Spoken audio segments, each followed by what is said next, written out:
Hey, everybody. Thanks so much for joining us right here on The Right View. Tonight, we are joined by legendary pro golfer. You know him as the Lion, John Daly. John, we are so stoked to have you on the show. I mean, I feel like people see you on TV a lot. You're golfing, but we haven't really heard from you as much as I think people would like. So thank you for joining us tonight. And I'll just jump right in and start. Did you know that you were going to be a pro golfer when you were growing up? Did you know that you would have so much fame? Tell me about that a little bit. Well, it's more about baseball and football. Being a golfer in Dardanelle, Arkansas, people didn't really like that too much. I mean, golf wasn't a big sport in Arkansas, so I kind of played all sports. But when I kind of got right after Babe Ruth baseball, I was lucky to make it in that. And I said at 16, I figured, I'm just going to stick to golf. Kick field goals for highest high school, set a few records in kicking, but I said golf's going to be the thing. So I just kind of fell in love with golf because I think it was harder. I don't know why. I'm just one of those guys that is so competitive that I figured, well, baseball is okay. It was great. I love it. Football, kicking field goals, I didn't know if I was going to be very good enough. I could kick anything inside 40, but outside that, they look like some of my T-balls of late. But and I just said, golf is the thing I want to do, and I stuck with it, and it's been okay. Wow. Well, how smart. I think it's been maybe better than okay. And by the way, you're not wrong. Look, I've played so many different sports growing up. I still continue to consider myself an athlete in a lot of different respects. Golf is one of the harder things I have ever tried to learn. And I had the misconception about golf, John, that if I was like good at other sports, I would kind of naturally just be able to pick up golf. Golf is a skill as well as a sport. And it's pretty amazing, I think, that you knew at a young age that maybe it was better to hone in on golf because, gosh, what a great thing to do for the rest of your life. I mean, baseball, love it. Football, one of the biggest football fans you'll ever find is right here. But golf is something you can play from the time you're a kid until, long past your prime. So I think it was really amazing that you kind of honed in on that. I know that you moved around quite a bit, though, growing up. Was it hard to kind of get into a rhythm, especially with sports? Were you changing schools and teams and stuff? Well, sports kind of got me through it, after I left Elias, my senior year. But I started in Virginia, ended up in Louisiana, then Missouri. My dad worked in nuclear power plants, so he moved around a lot. And the bad part about it is I find friends and then I got to leave. Yeah. But the positive thing about it, sports kind of saved me. I met a lot of friends through sports and playing on golf teams, and playing at Elias was a great thing for me in Jeff City. And so you kind of find friends kind of quickly in the sports industry, if you call it. But it wasn't hard to find friends, and it wasn't hard to the coaches kind of wanted me to play on their golf team, so it made it a lot easier for me. But no, it was great, and it kind of helped me in what I do now. We go from town to town. You meet new people, and it's kind of a social skill, talking to people, not on the phone. Like, I'm so tired of trying to go out to dinner with people, and they're all sitting on their phones. Hey, I'm right here. Let's talk. Throw the phones away. Totally. We could do a whole show on just that. And if you could tell my husband that, John, you could just shoot him a text on that. It would be much appreciated. No, you're right. I guess in some crazy way, it did sort of prepare you for being on tour, for traveling as much as you do. Now, here's one thing I know. Look, I see you all the time, out on the golf course, watching you on TV.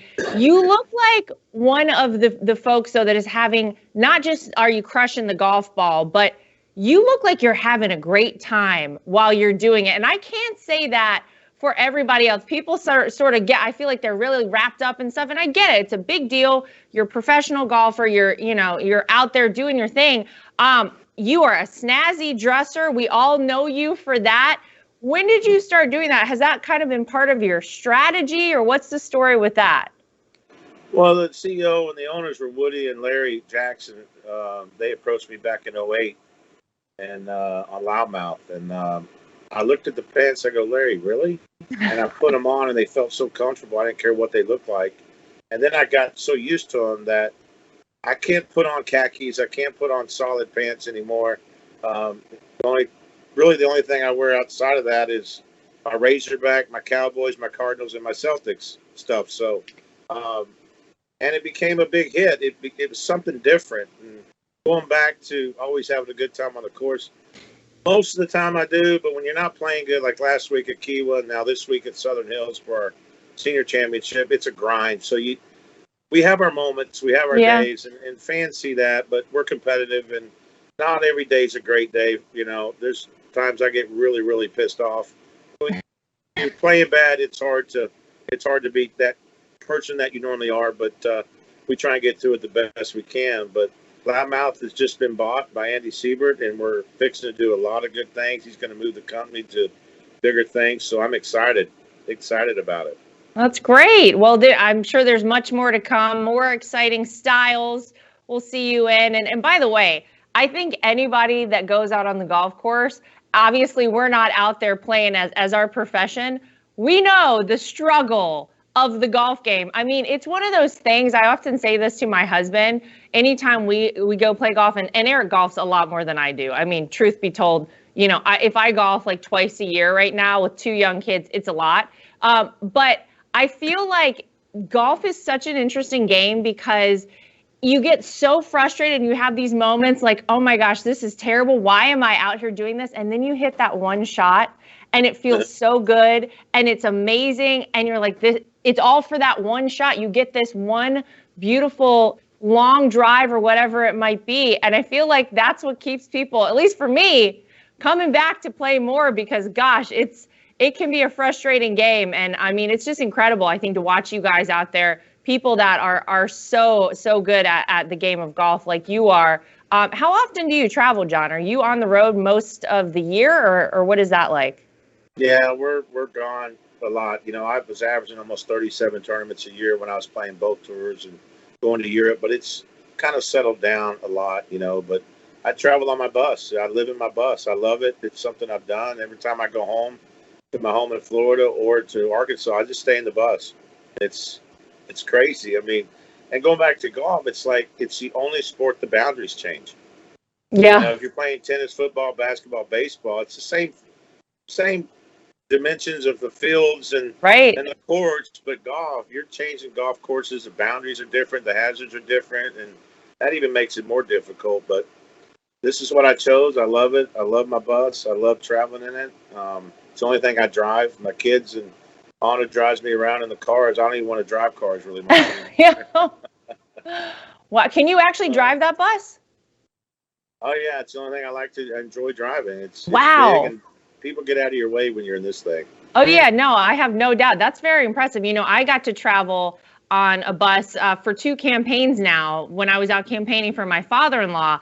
I got to tell you, that is quite a skill to be able to drive those big buses. And man, I mean, that's another one. If golf, if you get tired of golfing, then I guess you could have, another income there because that's not an easy thing to drive those buses. That's amazing. I'll go to Nashville. I'll go to Nashville and drive all my country stars around. Oh, well, let me know because I'll be there. I'll jump right on. If you got another seat for me, that would be amazing. You always got a seat. Thank you. I appreciate it. I want to ask you about my father-in-law. Just brought him up, obviously. But you've known Donald Trump since 1992, I believe, John. So how did you meet Donald Trump? What was he like back then? What did you think of him in 92? Well, he played in the Pro-Am with me in Sutton, Massachusetts. It was a new PGA Tour event that a guy was sponsoring. It only lasted 3 years. And I got to play in the Pro-Am with him. We went on the back deck of the clubhouse, and I'm drinking a little whiskey. I'm smoking my cigarettes. And I said, Mr. Trump, did you like anything? Yeah, just a Diet Coke. And I said, you don't drink or smoke anything, do you? Nope, never have, never will. And make a long story short, we talked a lot about golf and how he wants to do these golf courses and get into golf more and more. And when we got up and we hugged and he whispered in my ear, he says, at the right time, I'll be the president of the United States one day. Did he tell you that then? He did, yes. No way. How interesting. So then you weren't surprised at all when he actually announced that he was running for president? No, I wasn't. And what a great time he did as well. Yeah.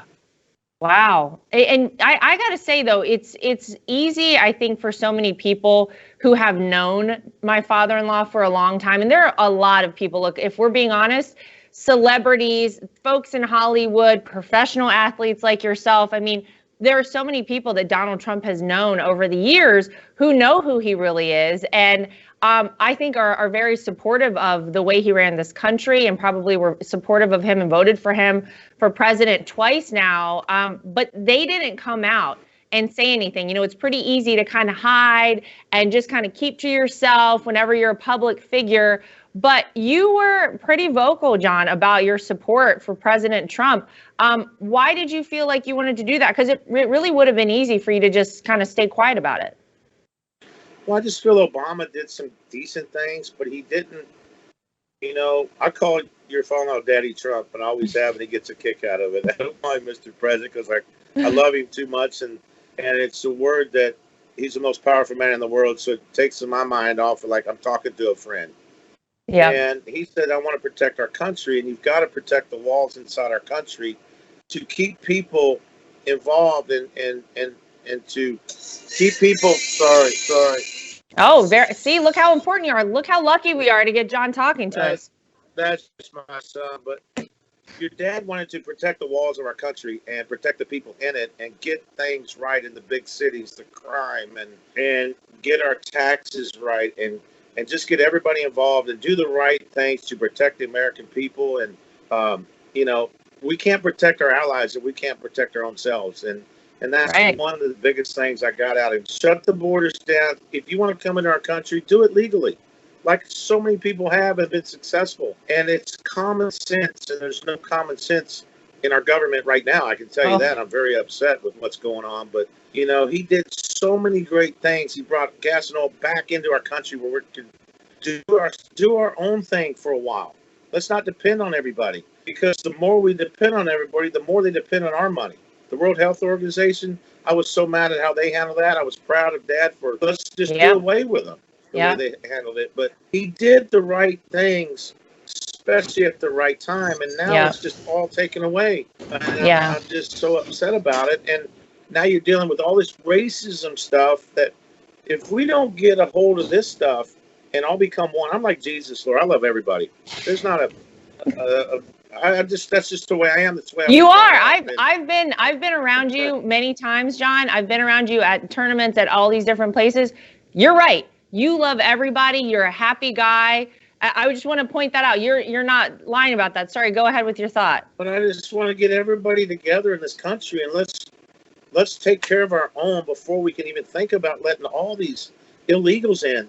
And if they want to come in, but do it legally. Just do it legally, protect our citizens. And it just upsets me to see what's going on down there right now. Yeah, I think it's very upsetting to a lot of people. And if you kind of take a step back, it's hard because we're all immersed in it. And I mean, no people more so than my family. Obviously, we were so in it, I guess, for 4 years, 5 years now that it's pretty much all we know. But what I observed in the time that my father-in-law was president of the United States was the establishment folks, John, were freaking out, because this is more than just about let's let everybody illegally into our country. You know, let's restart the Iran nuclear deal. Let's give all of our manufacturing to China. This is about the fact that Donald Trump came in. He was a guy that needed nothing from the swamp, from Washington, D.C. Right. He wasn't a guy that they could control. He truly was working on behalf of the American people. He never took a salary, yet you saw how well run our country was. You saw, you know, that we had taxes that were lowered, that we had incredibly low unemployment. We had more jobs than we had people to fill them. We had a secure border. We were respected around the world. We were bringing peace to the Middle East. We were on the verge of something incredible possibly happening with maybe a denuclearized Korean peninsula. So many of these great things. But what really disturbed the establishment, and I say it not just for the Democrats, John, but for some Republicans as well, is that Donald Trump was a wild card, and they were desperate to get him out of office. They were desperate to put an establishment person in, and man, did they get that with Joe Biden. It's a really scary situation right now. I don't look at Biden as a president. I look at him as a dictator now. He can't finish the sentence. God bless him. And you got people under him that want to be socialist. And when you start that, and powerful people, like Daddy Trump did it right. The American people have to love him for what he did. Whether you Yeah. like him or don't like him, he did what was right for this country. And his power didn't get to his head because he kept concentrating on, we got to do this. We got to make sure our country's safe. We got to keep everything in our country for a while. Let's just do that and let's take care of our own. And now we got a dictatorship, basically, that's going like, you know what? I'm the most powerful. We're the most powerful people in the world. And what comes with that is how you handle it. And they're handling it so wrong. And then it comes their money that they want. It's not about, we got to tax the rich and all that. We want to put money in our pockets is what they're doing. And it upsets me to no bitter end. And there's no common sense in our country when it comes to these liberals, what they're doing. And the American people are brainwashed.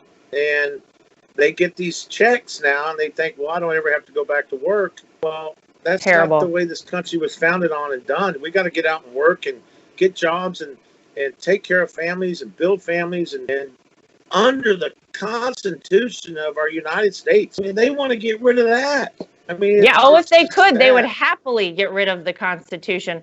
But you're right. I'm scared for your children. I'm scared for my children. I got 4 that I'm so scared what's going to happen in the next 10 or 15 years. How old are your kids, John? Fritz is 16. Little John's going to be 18 in July. Right, Arkansas golf team. Thank you. Oh, nice.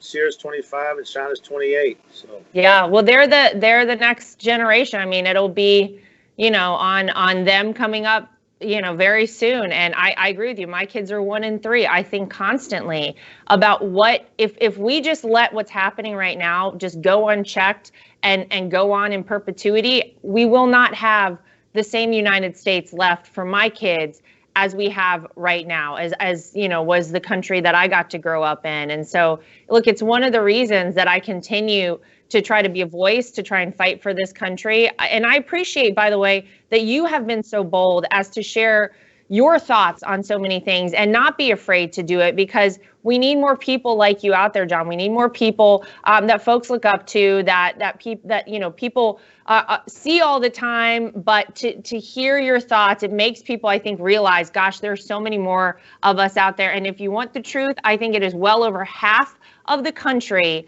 that supports what Donald Trump did. There is no way that half the country supports what is happening right now. So that's why the next couple of years are very important.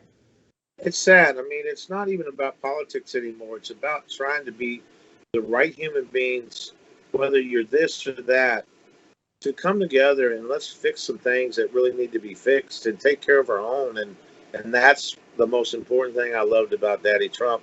He wanted to take care of all American people, not just, they're talking about big corporations and everything. And Biden's going to put a big tax hike on big corporations now. Well, you got a corporation that might have 17,000 people working there. Yeah. You're going to tax them. Now you're going to lose 8,000 to 9,000 of those jobs. And I don't think a lot of American people understand that. Wasn't it nice having a businessman in the White House, somebody that had employed people his entire life that did understand those things, John, right? Exactly. He's an entrepreneur, and he always will be and always has been. But between him and Reagan, I mean, if we had more people like them in our office, this country would thrive. Yep. But when you get people like Daddy Trump and Reagan they weren't in it for themselves. They were in it to protect the American people. These people that are in it now is to protect themselves. They don't give two you-know-whats about us. That's become incredibly and increasingly clearer by the day. That's for sure. I want to ask you a little bit about your charity work, because I know you're a very charitable person. Tell our viewers about Heart of a Lion, John Daly Major Ed Foundation. What is it and why did you start it? Well, Major Ed was a great dear friend of mine. I met him through Folds of Honor with Colonel Dan Rooney, who's a great guy, and we love Folds of Honor. And I told Major Ed, I said, look, I'd like to start a foundation to broaden the horizons a little bit. We're going to do veterans. We're going to support the veterans and the kids and do scholarships like Folds is doing. But I want to do more. I did a lot with Make-A-Wish and of Honor and St. Jude and Memphis are dear to my heart. I like to be able to give them money and give my boys and girls and give Boys and Girls Club money and just kind of expand it out a little bit. And right now we're in the process. We're about a year into it. We're raising money. We're getting things done. And here in the next few months, we're going to start distributing checks to the people that I really love and the people that Major Ed love.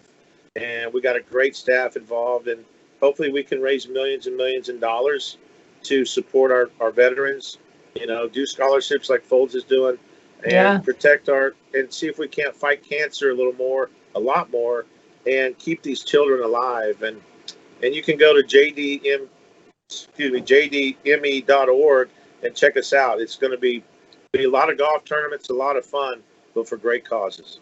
jdme.org. Well, by the way, it's great. We've talked on this show about Folds of Honor before. We had John Rich on talking about it, and talking about St. Jude Children's Research Hospital, which you might know, John, is something that is near and dear to my heart and my husband's heart. We've been raising money for St. Jude for 15 years.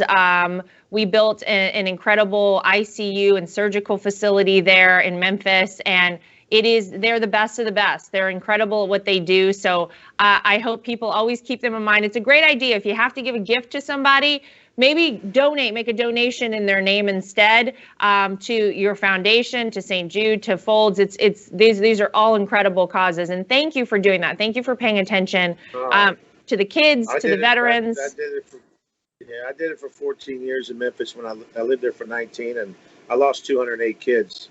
And as soon as my kids were friends with them, they would pass on and trying to explain to a 6 and 9-year-old what happened to them.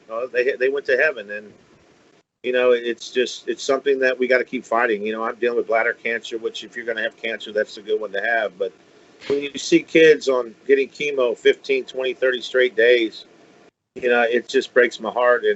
And that's what it's all about. We got to fight for them, and we got to try and figure this out where they go in there not terminal anymore. That's it can right. Be cured, and that's what I'm praying for, and that's what we as our foundation, Heart of a Lion, wants to do. And Major Ed's all behind it. I'm all behind it, and we're gonna raise a lot of money for them. I love the sound of that. That sounds amazing. Now, before I let you go, I gotta ask you this: when you're out on the golf course with my father-in-law, who wins more? Well, me and him are undefeated. We've had about 7 matches, and we team up. So me and Daddy Trump will never play against each other. We're 7-0. We're 7-0. Yeah. Oh, so no way. Oh yeah. It's usually me and him against 3 or 4 others. And the last time when he was president, we played at Bedminster. Ask Andrew Giuliani about it, and he's really good. We played against 4 guys, and me and Daddy Trump, we took care of them. By the way, I'm sure he's told you this, but he probably loves that you refer to him as Daddy Trump, because I know that so many of his friends, when he was president, would call him, and these are people he's known for 30, 40 years plus, and everybody would say to him, "Hello, Mr. President," and they would be so official, and he would say, "These are my friends. I want to have a conversation." I'm sure he loves that you've kept it real with him, that you're the same person that he met back in '92. That probably has meant a lot to him, and I know he loves you, and our whole family thinks you're fantastic. Keep doing what you're doing. Listen, good luck with all of the golf you have coming up. We will be watching you, and keep up the great charity work, because I think it's so important and very inspiring to so many. So, John Daly, we appreciate so much you taking time on the bus to talk with us, and we will see you back here soon. And to everybody at home, thank you so much for tuning in. We'll see you back here next time for more of The Right View. I love y'all.